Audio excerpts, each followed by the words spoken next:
Olá, minha gente, bom dia ou boa tarde a todos. Dia 28 de novembro e meio-dia já estamos no ar com 3 pontos, que hoje está um pouquinho diferente. Mário Kertes está em viagem, está em Paris, não teve como entrar ao vivo com a gente por questões de internet. Hoje também fora de combate, como diz Bob Fernandes, Jânio de Freitas, um dos mosqueteiros. Mas ele próprio, Bob Fernandes, está aqui com a gente no estúdio da Rádio Metrópole. Oi, Bob, boa tarde. Boa tarde, Nardelli. Amigas e amigos, boa tarde. Estamos aqui desfalcados, mas na luta. Na luta. Sérgio Augusto está na área. Tá, sim. E temos hoje... Por favor, apresente o nosso convidado. Um grande convidado, Pier Paolo Cruz Bottini, que é advogado, professor de Direito na USP, trabalhou na equipe do ex-ministro Márcio Tomás Bastos e advoga para metade do Brasil, ou quase isso. Muito bem-vindo, Pier. Olá, Bob. Olá, Sérgio. Olá, Nardelli. Bom dia para vocês. Um prazer, uma satisfação estar aqui com vocês. Olha, Todo meu. a ideia é a gente falar sobre o inevitável e inescapável relatório da PF, golpe, não golpe, etc.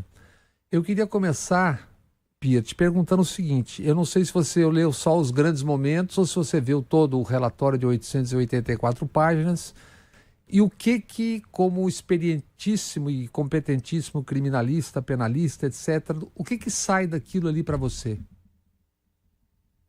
Bom, Bob, eu acho que esse é o tema do momento, né? E eu li o relatório inteiro, me deu o trabalho de ler as 800 e poucas páginas, e ali o material é farto, tá? Claro que eu não vou aqui fazer o juízo definitivo de valor, mas o que a gente vê ali, até porque eu não conheço o resto do inquérito, não sei quais são as provas que estão escorando esse relatório, mas o que você tem ali é um farto material que mostra um grupo de pessoas que buscou realmente a abolição do Estado Democrático de Direito, que buscou realmente dar um golpe de Estado.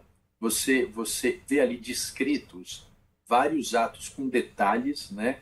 Não só pela narrativa de alguns dos envolvidos, mas também provados com documentos, com geolocalização, com uma série de elementos que mostram que aquilo aparentemente aconteceu mesmo. E é muito surpreendente, Bob, porque você, na verdade, não... aquilo que nós acreditávamos que era uma mera bravata, ou um mero discurso desfocado, foi realmente uma ação orquestrada e engendrada para romper com o Estado Democrático de Direito. A gente percebe ali pessoas fazendo reuniões com a alta cúpula do Exército, minutando decretos, planejando atos mais graves, como até o homicídio de autoridades. Então, todo esse conjunto é muito surpreendente, porque eu, pelo menos, não imaginava que as pessoas tinham chegado ao ponto que elas chegaram de não só planejamento, mas de início de execução de um golpe de Estado.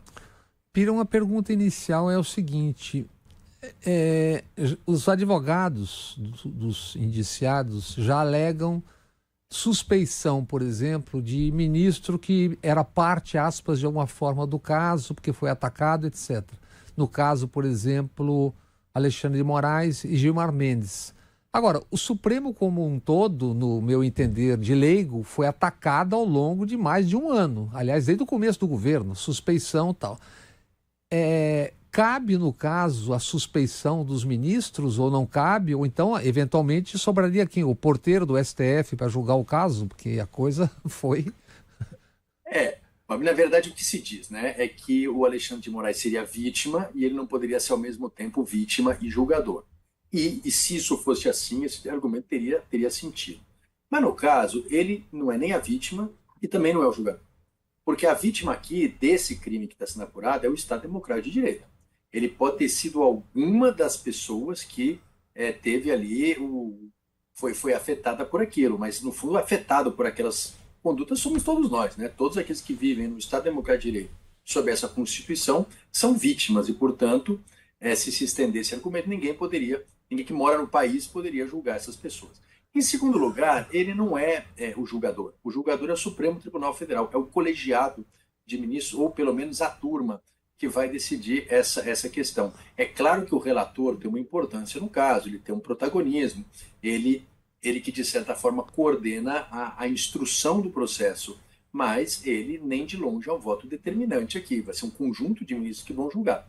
Então, eu não vejo aqui elementos suficientes para uma suspeição do ministro Alexandre de Moraes. É possível, sim, que no futuro você tenha algum outro elemento, algum outro dado, e essa questão volte a ser suscitado. Mas, nesse momento, eu não vejo nem como vítima e nem como julgador exclusivo e único desse caso. Antes que Isso. Posso fazer uma pergunta? Claro, é você mesmo. É possível invocar a teoria do domínio do fato? Quer dizer, haveria necessidade de se invocar essa teoria? Ou já existem provas suficientes para enquadrar o Bolsonaro, por exemplo? É boa pergunta, Sérgio. Na verdade, é até importante a gente definir aqui o que a gente caracteriza de teoria do domínio do fato, porque ela foi muito usada lá atrás, no caso do mensalão, e foi usada de uma maneira equivocada, porque justamente se tentou usar da teoria do domínio do fato para dizer, olha, em relação a algumas pessoas nesses crimes, eu não tenho provas suficientes de que eles praticaram os crimes, então, como eles eram chefes de partidos ou chefes de instituições, eu poderia dizer que eles tinham domínio dos fatos e, portanto, poderia pressupor que eles seriam responsáveis por esses fatos. Mas, na verdade, a teoria do domínio do fato, ela não diz isso, né? Esse tipo de raciocínio que foi feito em alguns casos no mensalão é um raciocínio que não pode acontecer em direito penal, porque ele traz o que a gente chama de responsabilidade objetiva. Quer dizer, alguém que é chefe de uma repartição de um partido é responsável por tudo aquilo que fazem as pessoas que estão naquele âmbito. Isso em direito penal não se aplica. Então, o que é a teoria do domínio do fato? É quando você tem um crime praticado por diversas pessoas, você tem algumas pessoas que realmente executam o crime. Esses são os autores diretos.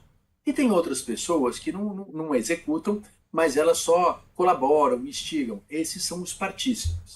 Você tem situações muito, muito específicas que algumas pessoas que não executam o crime, elas têm uma preponderância tão grande naquela organização que elas também são consideradas autoras, ainda que não executem o crime. Mas, de qualquer maneira, isso não é muito relevante, porque o que importa é tá ou não está provado que aquela pessoa, de alguma forma, participou daquele crime. Isso é a premissa básica para o direito penal. E nesse caso aqui, Sérgio, independentemente da teoria do domínio do fato, se você lê aquilo que tem no relatório, me parece que fica muito claro a participação dessas pessoas indiciadas naquele conjunto de fatos. Não preciso recorrer a nenhuma dessas teorias. Cada um deles, dentro das suas atribuições, dentro do planejado, agiu para abolir o Estado Democrático de Direito. Alguns mais, alguns menos. Alguns de maneira mais assintosa, outros mais no âmbito do planejamento, do incentivo e da colaboração. Mas todos eles respondem pelo mesmo crime. Aqui a diferença vai ser o grau de responsabilidade, o grau de intervenção vai ser usado no momento de dosar a pena, né? Então aquele que participou mais e que tinha uma função mais importante tem uma pena maior. Aquele que participou menos ou tem uma função menos importante tem uma pena menor. Mas todos aqueles que participaram de alguma forma daqueles atos em comum acordo respondem pelo mesmo crime, que é o crime de abolição do Estado Democrático de Direito e o crime de golpe de Estados, que são dois crimes previstos aqui no Código Penal. Pierre, as pessoas que não acompanham isso com essa profundidade que alguém como você acompanha ou que não tem, que são leigos em direito, esperam que daqui a pouco esteja todo mundo preso. Então, eu queria que você dissesse para a gente um pouco qual é o rito disso, o que se pode esperar disso, qual é o tempo imaginável, sem que se comece a falar em pizza, o que, aliás, acaba sempre provocando a pizza, porque você cria um ambiente favorável à pizza, não é isso? Você liga o forno, né? É isso, liga o forno, Sérgio, é isso. Esse é um ponto importante, né, Bob e Sérgio, porque qual que é o rito agora, né? O que aconteceu agora foi o fim das investigações, então o fim da etapa policial. A polícia termina a investigação, faz um relatório, né, e apresenta esse relatório ao Ministério Público. O Ministério Público é o que a gente chama de titular da ação penal. Portanto, é o Ministério Público que vai decidir, a partir de agora, se ele entender que existem elementos suficientes de crime ali, ele vai oferecer uma denúncia. O que significa isso? Ele vai pedir para o Supremo Tribunal Federal abrir uma ação penal para apurar esses fatos. Se ele entender que não existem elementos, ele pode ou pedir mais investigações ou arquivar o fato. Então, ele tem essas três opções. Ou ele denuncia, ou ele pede mais diligências, ou ele arquiva. Vamos imaginar que ele denuncie. né? Então, ele vai denunciar essas pessoas, vai dizer quais os crimes que ele entende que elas cometeram e vai remeter isso ao Supremo Tribunal Federal. Isso deve ser rápido, mais ou menos, porque vamos lembrar que a polícia fez um relatório com 800 páginas, né? Eles vão ter que ler esse relatório, olhar as provas desse relatório e transformar isso, se eles entenderem que é o caso, numa denúncia, ou seja, numa acusação formal. Então, isso imagino que fique para o ano que vem. Uma vez encaminhado ao Supremo Tribunal Federal, aí o Supremo Tribunal Federal vai fazer uma análise inicial para ver se aquela denúncia tem começo, meio e fim, né? Ou seja, se ela para de pé. Se ela para de pé, ele recebe a denúncia e aí abre a oportunidade para as partes produzirem provas. Então, a acusação e a defesa vão apresentar testemunhas, apresentar documentos, apresentar tudo aquilo que eles acham suficiente ou necessário para reforçar os seus argumentos. Isso também deve demorar, porque, veja, se ele colocar todos esses 30 e poucos indiciados na mesma denúncia, cada um tem direito a 8 testemunhas. Cada um tem direito a pedir perícia, documentos. Então, só de testemunhas, o advogado de cada um tem direito a uma sustentação oral de 1 hora cada um. Então, só de sustentação oral são 36, 37 horas. Então, realmente, não é um processo que vá ser muito rápido, tá? O processo deve demorar aí todo o ano que vem, se andar bem, né? Eles podem também fatiar esse processo, dividir em núcleos e apresentar esse processo, uma denúncia para cada um desses núcleos. Também é uma forma de apresentar isso. Então, vai abrir o processo, então vão ser ouvidas testemunhas, vai ser apurada a prova. No final, a acusação e defesa apresentam o seu, que a gente chama de memorial final, ou seja, a última defesa, a última acusação, e o Supremo Tribunal Federal, então, vai julgar esse caso. Sérgio... Então, a prisão, só voltando à tua pergunta aqui, a prisão, então, claro, se no decorrer desse processo, nenhuma dessas pessoas der nenhum motivo para uma prisão preventiva, essas pessoas só vão ser presas depois de condenadas, lembrando que depois da condenação ainda tem embargo de declaração, que é um recurso cabível. Então, só depois do julgamento do embargo de declaração é que você vai ter uma pena definitiva. Coisa para mais de um ano, tranquilamente. E a gente morre antes. Todos eles vão morrer antes do resultado. Só para lembrar, o mensalão demorou alguns anos para isso acontecer. O mensalão, ele começou a se apurar, eu não me lembro agora quando foi recebida a denúncia, mas certamente foi mais de 3 anos para essa instrução acontecer. Tá? E o julgamento demorou outro ano praticamente inteiro. Eu acho que agora vai um pouco mais rápido, porque o Supremo está mais aparelhado e preparado para esse tipo de situação. Mas só para que vocês tenham uma ideia aqui de tamanho de julgamento. Sérgio, você está... Algo a tocar? Eu toco por aqui. Diga, querido. Não, eu só queria lembrar, já que estamos falando aí da possível pena do Bolsonaro, ele sofreu um revés sério essa semana no campo do futebol. Quer dizer, também na bola ele perdeu essa semana, quando o Palmeiras perdeu de 3-1. Eu acho que o Danilo pode ser que tenha essa foto aí, eu não sei se... Porque ele sempre alardeou que torcer pelo Palmeiras, mas ele é muito mentiroso. E é possível, ele já apareceu com a camisa do Botafogo, olha ele aí, ó. Ele já apareceu com a camisa do Botafogo numa foto, pelo menos uma foto eu conheço.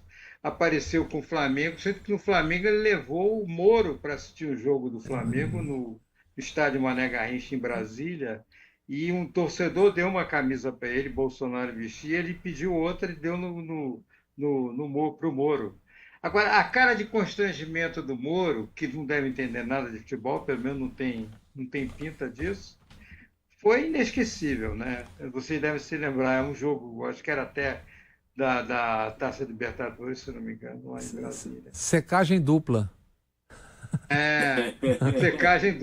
Secagem dupla. E eu fiquei muito satisfeito. Primeiro que eu sou Botafogo, em segundo lugar, porque era o clube do Bolsonaro, né? Tá. Olha, até em campo. Antes de contra ele. Antes de entrar em tema específico, Pierre, que a gente vai falar depois, eu queria algumas frases do Bolsonaro que saíram em entrevistas hoje. Pelo que sei, o Alexandre não sai de casa com menos de 6 agentes ao lado dele. Discutir um dos artigos da Constituição é algum crime? Foi levado avante alguma dessas possíveis propostas? O comandante do Exército falou sobre isso. Foi discutida a hipótese de GLO, de 142, de estado de sítio, de estado de defesa. Qual é o problema de discutir isso? Como soa uma frase dessa depois de um relatório como esse, depois de tudo isso dito? Bob, a tese da defesa, ou pelo menos a tese de algumas pessoas próximas a ele, ela vai insistir na questão de que o crime não teve o início da execução do crime. Ele ficou só no âmbito do planejamento, e planejar um crime não é crime, é algo impunível e que, portanto, ele não mereceria a pena. Essa é a tese que vai ser apresentada. Tá? É claro que aqui eu vou falar mais uma vez com base no relatório da Polícia Federal, eu não conheço as provas, mas o que está relatado ali é algo para além do mero planejamento. Né? Eu acho que quando você está falando de planejar, você está falando de um sujeito que compra uma arma para um crime, um sujeito que rabisca ali um plano para um crime e assim por diante. Mas aqui a gente está em algo muito além. Né? Por quê? Porque quando que um crime deixa de ser uma mera preparação e passa a ser uma tentativa. A tentativa é punível. Né? Quando você inicia a execução. E quando você inicia a execução? Quando você coloca o bem jurídico protegido em perigo concreto. No o caso, bem jurídico protegido aqui são as instituições democráticas, né? É o modelo de Estado. Então, é claro que não é fácil você estabelecer essa fronteira, mas vamos lá, e aqui falando do relatório, tá? Ele diz, um presidente da República pega uma minuta de decreto de regime autoritário e discute com a cúpula das Forças Armadas.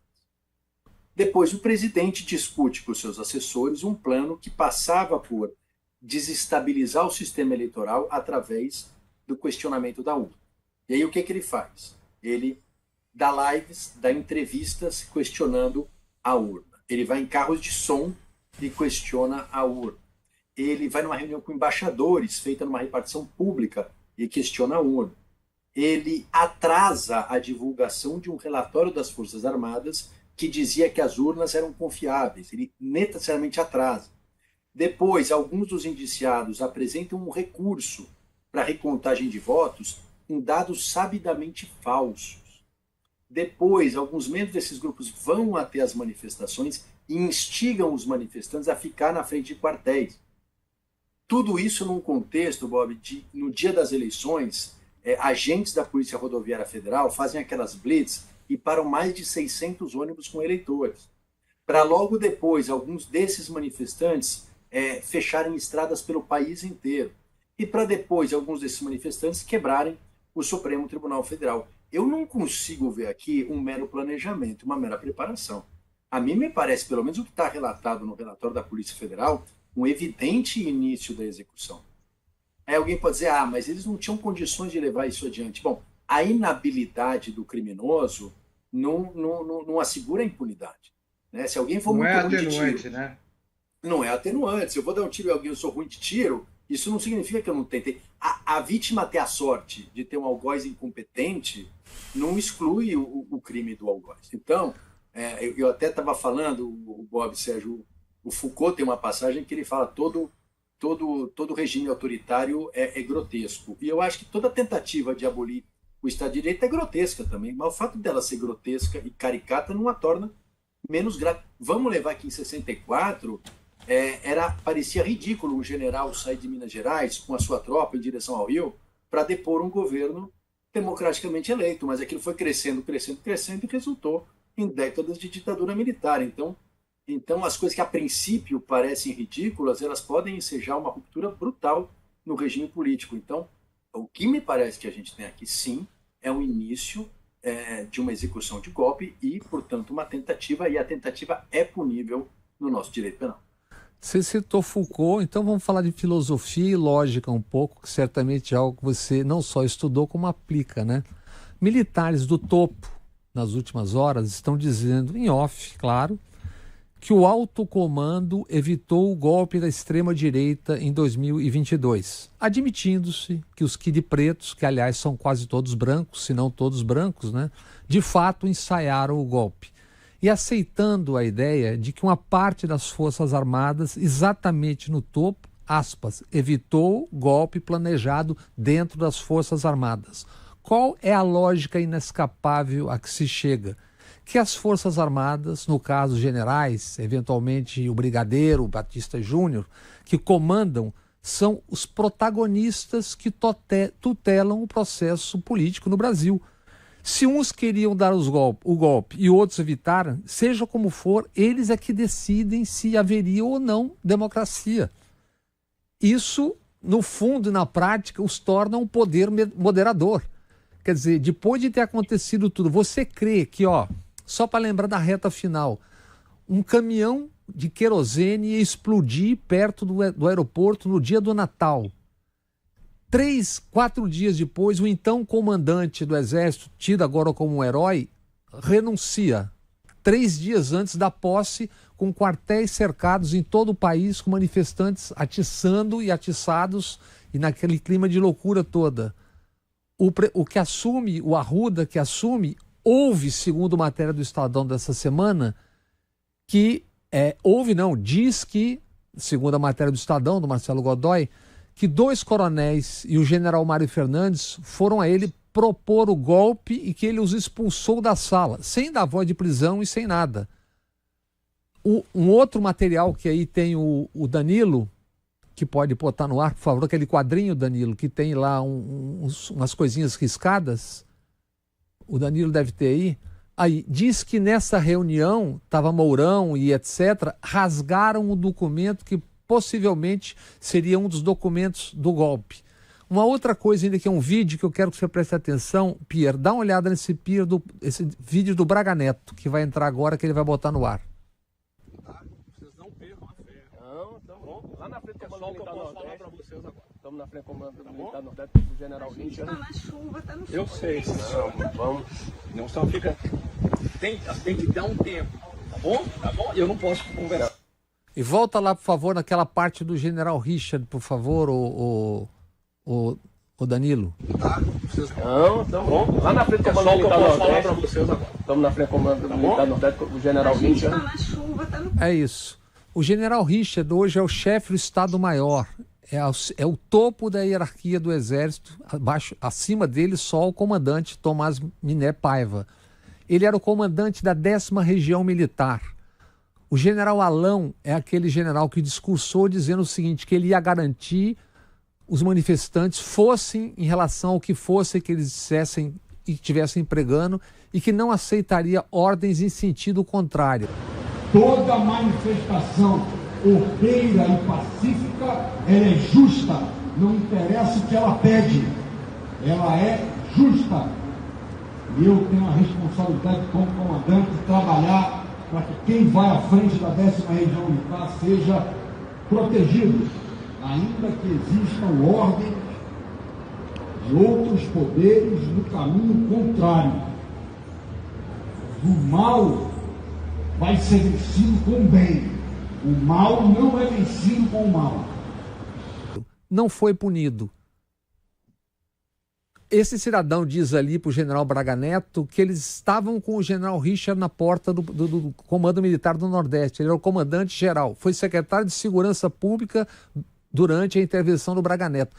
Todo esse conjunto lhe faz crer ou acreditar que, olha, de fato nós evitamos e os uns queriam dar, ou essa história é uma outra?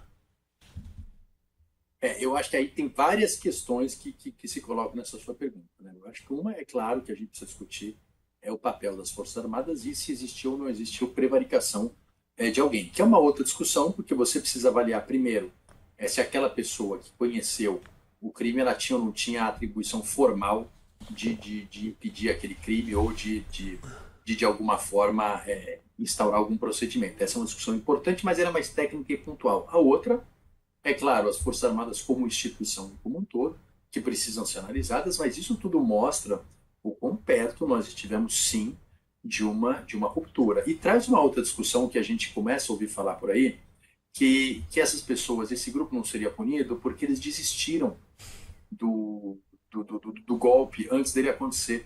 E a desistência voluntária torna a conduta impunível.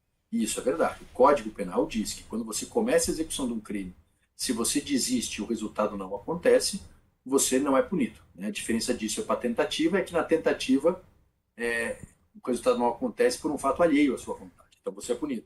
Mas na desistência ele não acontece porque você desistiu. Portanto, você não seria punido. E essa é uma discussão que vai acontecer aqui também. Agora, pelo que você está dizendo aqui, pelo que a Polícia Federal diz, esse grupo não alcançou a abolição do Estado Democrático de Direito, não porque eles desistiram, mas porque eles fracassaram. Ou porque eles planejaram mal, ou porque pessoas que eles achavam que iam aderir não aderiram, ou porque as incitações que eles fizeram constantemente não tiveram a repercussão que eles esperavam na população. Então, houve um fracasso. Um fracasso é diferente de desistência. Né? Se eu vou voltar aqui no homicídio, né? Se eu tiro uma arma e tento acertar alguém e não consigo, e fujo porque a polícia chegou, eu não desisti, eu fracassei, eu sou punido. Né? Se eu sou um estelionatário, tento aplicar um golpe de alguém e não consigo aplicar porque a pessoa percebeu o golpe, eu não desisti do golpe, eu fracassei. E no caso aqui, o que aconteceu é que essas pessoas fracassaram. Tanto que nas mensagens você vê que eles mantêm a esperança no sucesso do golpe até o final, até a transição. Né? E alguns deles, inclusive, depois disso. Então, eu não vejo aqui nenhuma hipótese, nenhuma espécie de desistência. Eu vejo aqui de fracasso. E aí toda a doutrina, todos os julgados que tratam do tema dizem que fracasso não é desistência. Aquele que fracassou é punido, pelo menos na forma da tentativa. E a gente vê aqui que o fracasso aconteceu por um triz, porque se algumas dessas pessoas embarcassem nessa ideia, talvez a gente não tivesse a ruptura, mas certamente a gente teria um tumulto institucional brutal. Agora, concordo com você, essa decisão ou essa fronteira entre o fracasso e o não fracasso ficar na mão de poucas pessoas num Estado que se diz democrático e de direito é um risco institucional. Eu não sei o que o Sérgio pensa, quero ouvi-lo, mas o que eu estou tentando dizer é o seguinte: ou há inteligência no sentido técnico de serviços de inteligência nas Forças Armadas, ou não há. Como é crível que uns serviços de inteligência, que no caso em frente ao QG do Exército, fica a 100 metros em Brasília, não tenham detectado que existia um grupo de kids pretos ou kids brancos, etc., que estavam tramando um golpe. E dizer o quê? E eu não sei qual é tecnicamente a reação que tem que ter o general Arruda ao receber a informação, mas me parece que ele comunica ao Superior Tribunal ou, na pior das hipóteses, comunica ao governo que ia entrar dali a 3 dias no poder. Então, não, essa coisa dos nós impedimos, a mim, não sei o que o Sérgio pensa disso. Não, eu pensei na fuga que o ministro Toffoli sugeriu ao Bolsonaro no jantar, isso foi no dia 19 de dezembro. Você tomou conhecimento disso? Leu a respeito, Bob? Eu vi o Noblasky escrevendo. Como é que é a história mesmo? No dia 19 de dezembro houve um jantar, um jantar na casa do Faria, Fábio Faria, né? Ministro lá das comunicações do Bolsonaro. E nesse jantar o Toffoli chamou ao Bolsonaro para uma conversa, querendo demovê-lo, porque ele tinha anunciado que não ia passar a faixa ao Lula. E conversa vai, conversa vem, o Bolsonaro estava muito preocupado de ser preso. E aí o Toffoli teria dito para ele: se você não quer ser preso, é bom você continuar na presidência, não pode, sabe? E aí no dia 30 o Bolsonaro se mandou, né? E hoje ele está dizendo que, se for condenado, ele pode buscar refúgio. Então, acho que seria recomendável que as embaixadas dos Estados Unidos, Argentina, Israel, Hungria talvez devessem deixar sem nenhuma segurança a embaixada do Iêmen, por exemplo, que talvez fosse um bom caminho, né? Mas Pierre, o que você espera que aconteça? Qual é o próximo passo? Então, vamos lá. Eu acho que primeiro você tocou num ponto interessante, que é a questão de uma medida cautelar ou de uma possível prisão antes da condenação. Como eu disse para você, isso não pode acontecer se não houver um motivo sério o suficiente. Né? Ele não está sugerindo isso aí para poder provocar um tipo de reação ao dizer isso, que ele pode ser que fuja, pode ser...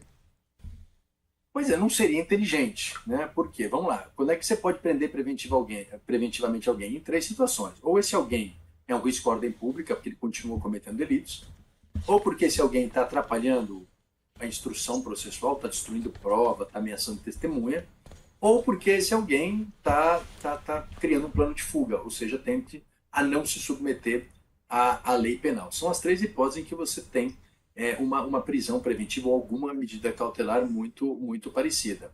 Nesse caso, a mera declaração... Bom, se a gente estiver na Lava Jato, se dar uma entrevista dessa, significa a prisão preventiva na hora, né? Ele seria preso sem a menor hipótese. Aquele grupo de promotores e aquele juiz, alguns deles, inclusive, agora defendendo propostas garantistas de ocasião, mas, enfim, certamente ali uma declaração dessa seria tida como uma intenção de fuga e, portanto, seria aplicada a prisão preventiva. Eu não iria tão longe, eu tenho um incômodo muito grande com medidas cautelares penais, em especial com alguém que está com o passaporte retido e não tem muito para onde ir de maneira lícita.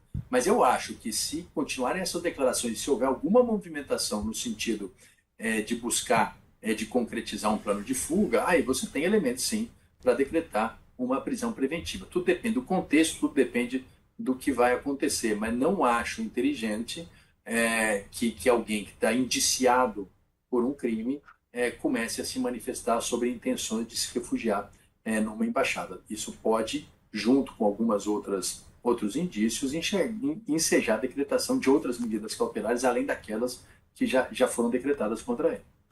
Além do que, o Bolsonaro, além de estar com o passaporte retido, ele não tem Mauro Cid para arrumar outro, né? Que é um cara que fez as vacinas também. Olha, Pierre, nem sempre as pessoas entendem o papel de um advogado. Então, uma questão de curiosidade. Você está aqui dizendo essas coisas, explanando tudo isso e dizendo o que você pensa. E se alguém deles procura, não estou me referindo especificamente a você, mas a um advogado, supomos que você se sente à vontade? Qual é o papel do advogado? Qual é a... Acho que é bom porque as pessoas às vezes não entendem, né? Eu acho importante até para esclarecer. Todo mundo tem direito à defesa, né? Ainda mais no Estado Democrático de Direito, né? Mesmo aqueles que querem abolir o Estado Democrático de Direito têm direito à defesa, né? Então eles têm direito àquilo que eles queriam abolir. Então a eles vai ser garantida a ampla defesa, eles têm que ter os seus advogados, todas as provas vão ser submetidas ao que a gente chama de contraditório, então vai haver um processo, eles vão poder inquirir as testemunhas, eles vão poder manusear os documentos, eles podem contratar peritos ou chamar peritos para verificar a veracidade dos documentos, a veracidade de tudo aquilo que foi apresentado. Então, e é claro que para fazer tudo isso eles precisam de advogados, e acho legítimo e admirável o trabalho de qualquer advogado que defenda qualquer pessoa injuíza, independentemente do crime do qual ele está sendo acusado. Você não pode jamais submeter ninguém a uma pena, ainda mais de prisão, se essa pessoa não puder exercer o direito de defesa. E para isso ela precisa ter um advogado. Então eu acho que o advogado, ao defender o cliente, ele não precisa provar o que o cliente fez. Ele não precisa aplaudir o que o cliente fez. O que ele faz, na verdade, é garantir que seja aplicada a lei. Né? Vamos lembrar que para que alguém seja condenado, quem precisa provar que o crime aconteceu é o Estado. Né? Então o papel do advogado é justamente analisar aquela prova e verificar se existem ou não existem essas condições, se a prova é válida ou não é válida. Então o advogado tem um papel fundamental. Então eu acho que nesse caso, e mais uma vez, até a análise que eu estou fazendo aqui é uma análise provisória sobre um relatório da Polícia Federal, e discutindo um pouco aqui em abstrato quais são os conceitos jurídicos aplicáveis ou não. Mas eu acho que essas pessoas têm direito à defesa, e se em algum momento for não ficar claro, demonstrado que elas participaram desses atos, elas vão ser absolvidas como qualquer pessoa seria. Então a gente precisa garantir a elas todos os direitos fundamentais e constitucionais que elas queriam abolir e não respeitar em relação aos demais. É isso que faz um Estado democrático de direito. Voltando a um ponto que você tocou, você acha que o fato da polícia dividir em 6 núcleos já é mais ou menos uma preparação para que o processo seja fatiado e não seja aquela coisa do mensalão que foram 45 ou 44?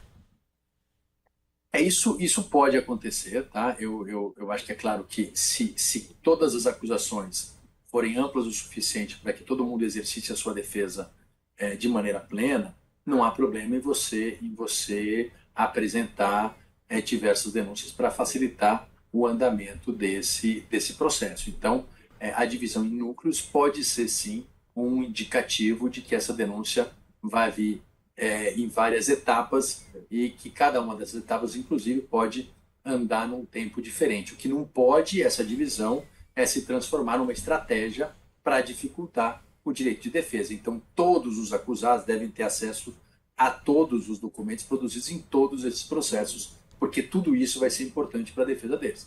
Então, o princípio da transparência, o princípio da ampla defesa vai ter que ser respeitado. Agora, se por razões até de processamento o Ministério Público entender adequado fazer essa divisão, não há problema nenhum. Isso não vai ser a primeira vez que acontece no nosso sistema. Tem generais que estão indiciados. Na primeira fase dessa operação jurídica toda, digamos assim, quando o Mauro Cid foi preso, ele ficou preso num quartel. No caso, se esse processo caminha, generais de 4 estrelas, eles serão presos ao final, se forem condenados, onde? Em quartéis ou vai ser num presídio comum? Qual é a regra para isso? E o presidente da República, o ex-presidente Jair Bolsonaro? Porque toda hora falam papuda, na verdade, qual é o destino se por acaso vier uma condenação? Veja, a regra da prisão especial, né, que era uma regra até muito ampla, porque qualquer pessoa que tivesse diploma universitário tinha a prisão especial, isso caiu pelo Supremo Tribunal Federal, mas outras pessoas continuam. Inclusive os nossos pais nos obrigavam a fazer a universidade até por causa disso. Vai porque pelo... não adianta mais, não tem mais, isso não se aplica mais. Mas existem para algumas outras pessoas, né? Por exemplo, para magistrados, para policiais, para pessoas que, a depender do cargo, podem estar numa situação mais complexa, mais ameaçadora dentro da prisão. Mas isso vale só para a prisão. Mais seguro mesmo é ser réu primário, né? Exatamente. Mas o que acontece é que isso só vale para a prisão preventiva, não vale para a prisão definitiva.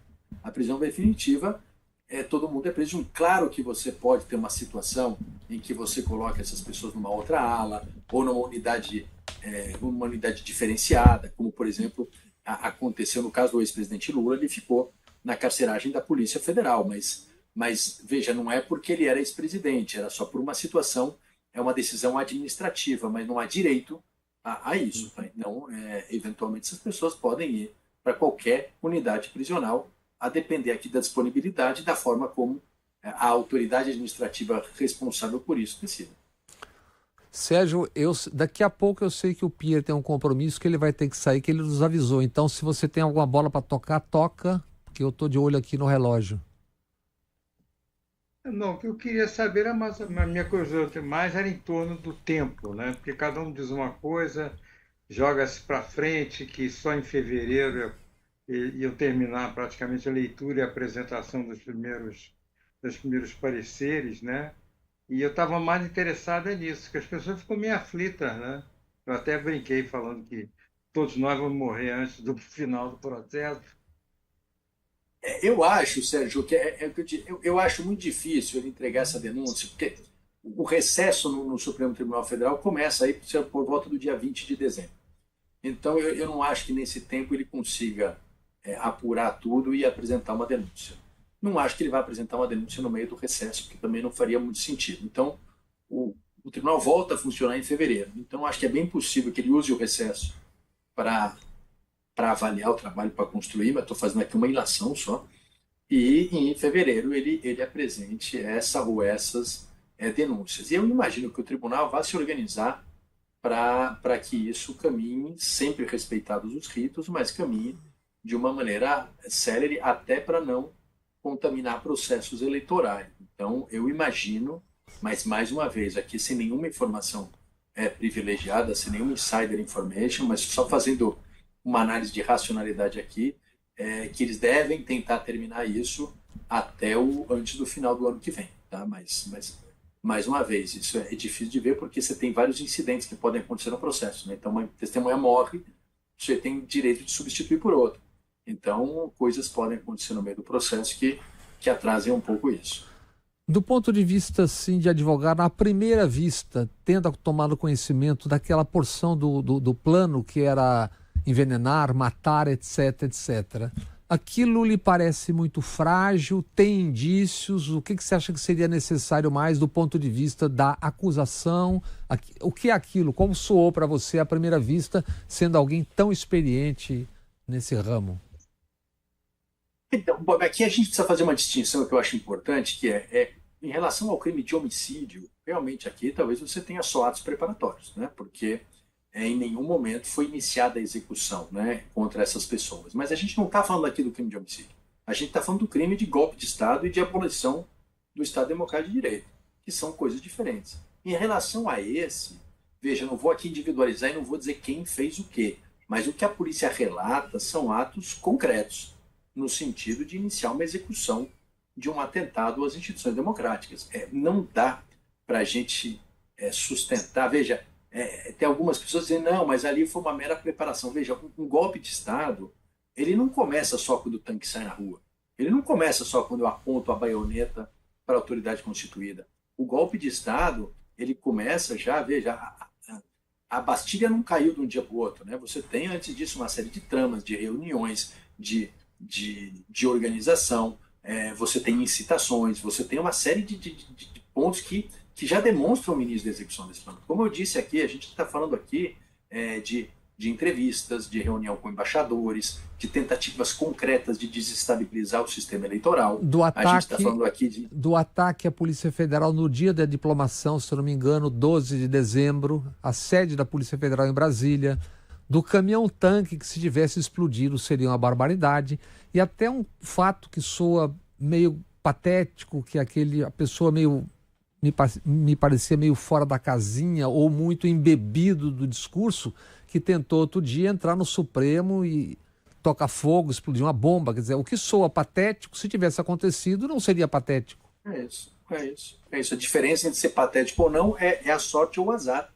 E a gente não pode submeter todo um regime político e a repressão penal a esse tipo de atos a uma questão de sorte e de azar. Veja, se aquilo mais uma vez ficar só no planejamento, o sujeito rabiscou um ato, o sujeito desenhou um plano de golpe e aquilo não foi adiante, muito bem, é só um ato preparatório. Mas aqui a gente está dizendo um presidente da República que senta com a cúpula das Forças Armadas e que ele apresenta uma minuta de decreto, mas mais do que isso, ele fala em atos antidemocráticos, é um presidente que coloca em execução o plano, porque vamos lembrar, o plano era descredibilizar as eleições, gerar desde 2018 já vinha, né? É isso, para depois você, nesse cenário, você dar o golpe de Estado. Veja, esse plano não foi só desenhado, ele fez questão de desestabilizar. Vamos lá, mais uma vez, segundo o relatório, mas ele obstruiu a publicização de um relatório das Forças Armadas que diziam que as urnas eram críveis. Houve ali, e aí a gente vai precisar apurar quem participou disso, mas a inserção de dados falsos num pedido de recontagem de votos. Né? Você teve ali pessoas desse grupo que foram até os manifestantes, que instigaram esses manifestantes, que direcionaram. Você mesmo mostrou uma filmagem aqui do sujeito dizendo, fiquem aí. Veja, e logo depois, o que você vê no dia da eleição, a Polícia Rodoviária Federal obstruindo o ônibus, certamente isso não foi espontâneo, isso provavelmente veio de ordem superior, não sabemos de quem, isso precisa ser discutido nesse processo, e teve o ápice aqui, vamos lembrar que vários caminhoneiros pararam as estradas nos dias seguintes das eleições, né, e muitos comandos policiais não tomaram nenhuma providência. Então, assim, você tem aí os clássicos passos de um golpe de Estado que teve início, né? Ou seja, a execução teve início. Só não se concretizou, mais uma vez, porque algumas pessoas não aderiram e porque aquele plano de destabilizar foi, inclusive, interrompido por uma atitude do Supremo Tribunal Federal. A gente tem que reconhecer que, naquele momento, o Supremo Tribunal Federal e o TSE, quando declarou ilegais as blitz nos ônibus, proibiu a Polícia Rodoviária Federal de atuar e assim por diante, ele teve um papel institucional muito importante para evitar essa instabilidade. Então, talvez essas pessoas não contassem com esse tipo de reação, com esse tipo de não adesão, mas que houve uma tentativa, pelo menos no que diz o relatório da Polícia Federal, ali claramente está descrita uma tentativa de abolição do Estado Democrático de Direito. Uma última pergunta, que eu sei que você já está na hora de sair. Diante de tudo que você viu, você crê que seria possível que quem tem órgãos de inteligência absolutamente preparados, e a gente sabe disso, não tivessem tomado conhecimento do que estava acontecendo, com tudo que a gente está vendo na porta dos quartéis, com a mulher do ex-comandante do Exército, Vilas Boas, passando de carro, indo às manifestações, com generais da reserva ou não, coronéis, escrevendo no Twitter, inclusive rompendo estatutos, que você não pode fazer isso usando designando a sua arma, né? Você crê que isso é crível? Que só as pessoas que sabiam foi um plano secreto ou é algo muito mais amplo? Como a meu Nós temos uma ver... encruzilhada aqui, né, Bob? Que é isso. Ou bem o serviço de inteligência perigosamente não funciona, ou bem você tinha pessoas que tinham essas informações e não tomaram nenhuma providência. Então, nas duas hipóteses aqui, a gente tem um cenário que é um cenário bastante complicado. Eu não sei exatamente o que aconteceu, porque o relatório ele não fala a respeito disso, tá? Eu imagino que isso tenha sido investigado em algum documento que a gente ainda não teve acesso, mas fato é que ou o serviço está mal preparado ou o serviço contou com gente que não deu o encaminhamento necessário para proteger as instituições. Lembrando que o papel das Forças Armadas, mais uma vez, não é proteger esse ou aquele governo, é proteger o Estado democrático de direito. Resumindo, ou não teve inteligência, ou isso tudo foi uma operação de inteligência. Só varia o I maiúsculo e o I minúsculo. Né? É isso. Mas, Pia, obrigado, querido. Eu sei que você já passou do tempo. Um abraço. Muito obrigado por essa aula, que eu acho que é legal as pessoas estarem acompanhando o noticiário, mas entenderem como é que a coisa realmente funciona, quais são os ritos e prazos, etc. Obrigado, Bob. Muito obrigado, Sérgio. Uma satisfação estar no Metrópole com vocês, discutindo um tema que me parece da mais alta relevância. Parabéns pelo trabalho e bom dia. E no canal Bob Fernandes, hoje às 19 horas, teremos... E Nardelli nos diz quando é que é a reprise. Aqui a reprise na Rádio Metrópole, sempre às sextas-feiras, às 19 horas. E hoje no canal, às 19 horas. Obrigado, Pierre. Um abraço. Obrigado, um abraço. Nardelli, a gente vai falar um pouco da chuva inacreditável e também da destruição inacreditável ocorrida em Salvador ontem. Lembrando que nós estamos aqui há quase 2 anos, dizendo como é que essa agressão à cidade, esse vale tudo, não aqui São Paulo, Salvador, Porto Alegre, como essas agressões às cidades, a destruição de planos diretores na prática, como é que isso na hora que a água cai, e a água sempre vai cair e vai cair cada vez mais, o que acontece? Foi a chuva porque é uma cidade que está leiloando áreas verdes, etc, e concretando tudo, quando chega na hora dessa, a gente vê o resultado. Eu acho que o Danilo tem algumas imagens aí. Sim, então, antes de entrar em outro tema, olha aí. Esse é o bairro da Boca do Rio ontem. Tomado por água, cobrindo ali os pneus dos carros e tudo sobe, né? O lixo. O ônibus lá pra ele não vir, ó. Nem os ônibus estavam entrando por medo. Aqui o bairro de Pernambués, onde fica a Rádio Metrópole, uma região próxima a gente, também completamente coberta por água. Bairro da Barra, um dos mais visitados na região turística de Salvador também. Teve obras recentes, inclusive. E a situação só a Avenida Centenário, que é vizinha ao bairro da Barra, também completamente tomada. É porque quando você aterra rios e você constrói dezenas e dezenas... Só o verão retrasado tinham 15 prédios sendo feitos à mesma hora naquela região da Barra. A cidade virou um paliteiro. Vão fazer prédio, querem fazer construções em frente à Praia do Buracão. Sim. A água do mar está subindo e vai subir, todo mundo sabe. Quer dizer, a agressão à cidade tem custo. E não adianta dizer que choveu muito. Choveu muito e vai chover muito. E cada então, vez mais, ou as cidades, as pessoas se tocam de que não é possível continuar a barbárie para alguns faturarem, ou vai dar nisso cada vez mais. Sem dúvida.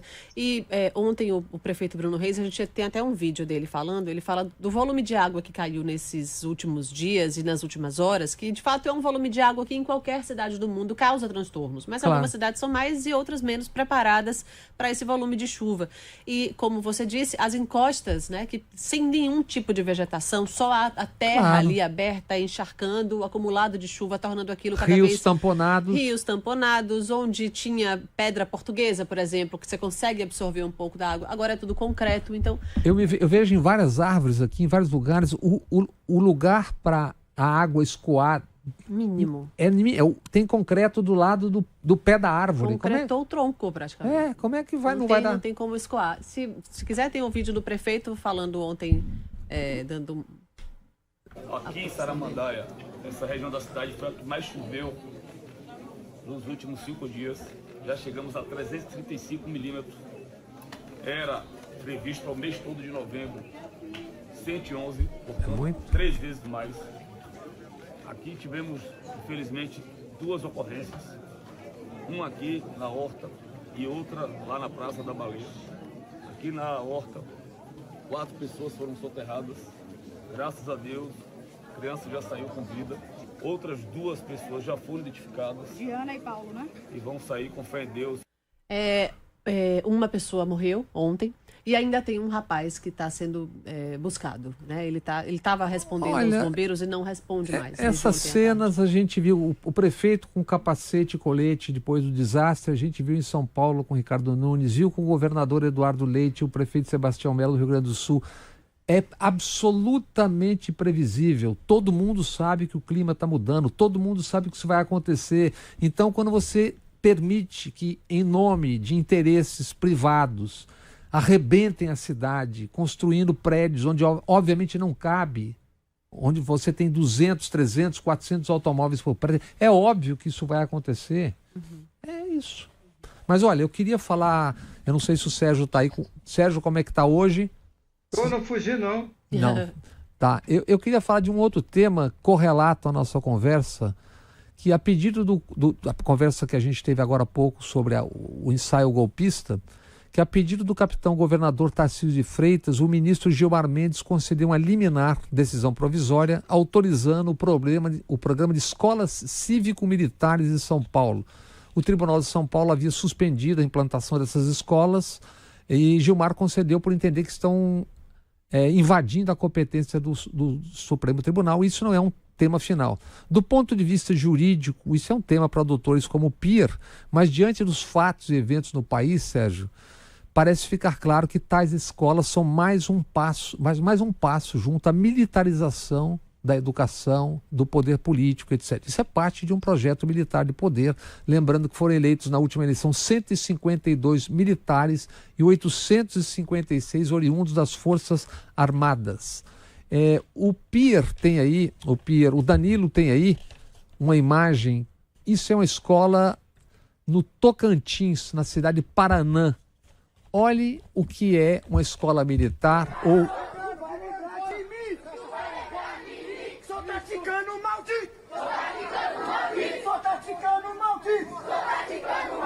E vou pegar você!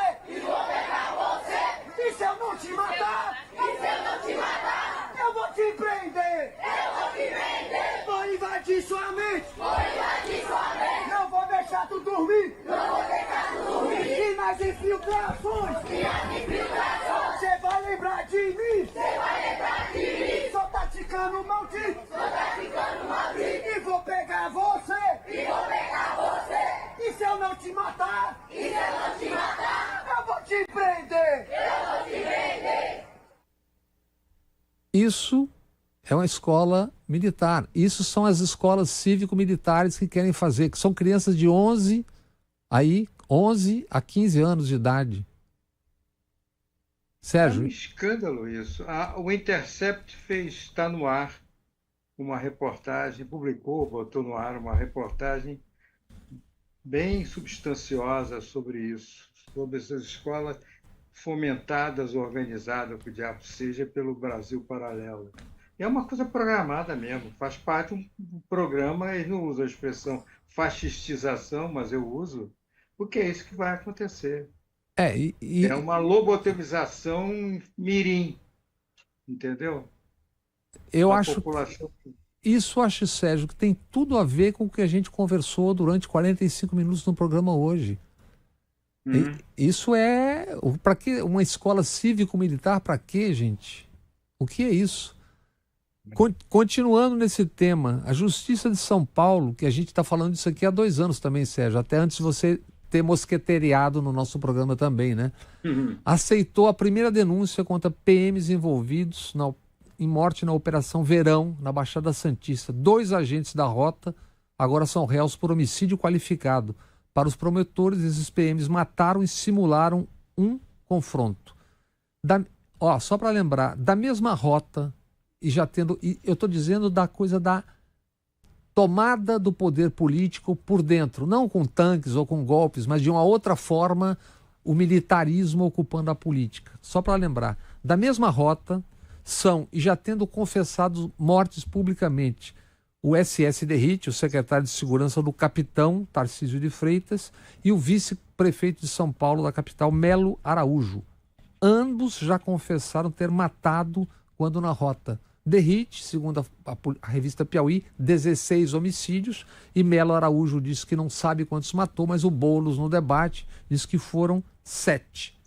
Ouvi de gente importante que, além do Derrite ser um pré-candidato, o Ricardo Nunes, prefeito de São Paulo, também seria um pré-candidato. Então teríamos aí, como prefeito, ou assumindo o cargo na vacância do Ricardo Nunes, Melo Araújo, ex-integrante da rota, assim como Derrite. É isso, Sérgio. Enquanto isso, o capitão Diego Costa Cangeranã, se é que eu estou pronunciando o nome certo, chefe de segurança do Tarcísio, foi preso por crime bilionário ligado ao PCC. Você leu sobre isso, não? Não. Isso eu li ontem. E o militar que também ajudava a trazer investimento estrangeiro para a venda da Sabesp. E a reação do Tarcísio foi: toda instituição tem maçãs podres. Pô, eu acho que isso foi uma maçã, era uma jaca, entendeu? Porque o cara é graudão, né? Eu ontem estava a caminho de Salvador e essa chuvarada atrasou voos, etc. Eu fiquei plantado no aeroporto muito tempo, cheguei aqui à meia-noite. E ainda há quem acredite que o PCC tinha ligações com o Boulos, né? Isso é bem complicado, né? Bem, está acabando, né, Nardelli? Chegamos ao final dessa edição. Sem os edição. nossos mosqueteiros hoje. Não vou nem ter tempo de ler aqui algumas repercussões no mundo, mas rapidinho. O Guardian, maior jornal inglês, disse que o relatório da PF pinta um retrato assustador de quão perto uma das maiores democracias do mundo chegou a ser mergulhada novamente em um regime autoritário. O país vai por aí, a imprensa do mundo todo comentando esse tema, que por isso nós ocupamos tanto tempo hoje, infelizmente com a ausência dos 2 mosqueteiros, Mário e Jânio. Nos veremos todos na semana que vem, Nardelli. Na próxima quinta-feira. Lembrando que tem reprise no canal Bob Fernandes hoje às 19 horas. Amanhã aqui na Rádio Metrópole também às 19 horas. Sérgio? Tchau. Nós nos vemos em Paris a semana que vem, né? É verdade? Parece que é isso. O Mário vai convidar todos nós, né? Para comemorar, quem sabe, né, a vitória do Botafogo. Tô aqui jogando com você, hein? Não com os atleticanos no sábado. Um abraço, amigas e amigos, e até a semana que vem. Obrigado, Nardelli. Obrigada, Bob, Sérgio, a todos. Até a próxima. Tchau, tchau.